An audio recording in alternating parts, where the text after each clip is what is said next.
आत्मनिर्भर भारत स्वावलम्बन भारत महिला उद्देश्य सुभद्रा शक्ति मेलार आयोजन होती जयपुर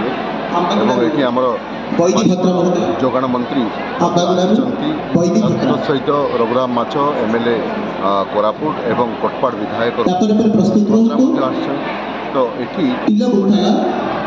आशा एवं उद्दीपनार जुआर खाई समस्त भौणी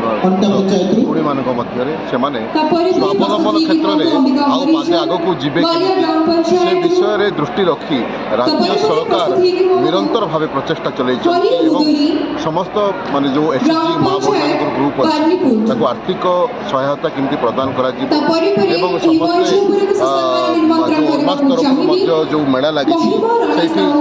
विशेषकर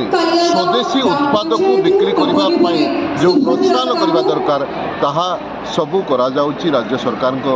तरफ एवं ये क्षेत्र में समस्त जो अच्छा आज आम गोटे डिपेंडेंसी क्या हवा नहीं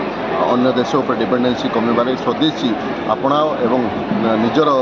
कार्यक्षम क्षमता वृद्धि करें स्वरोजगार वृद्धि करें सहायक।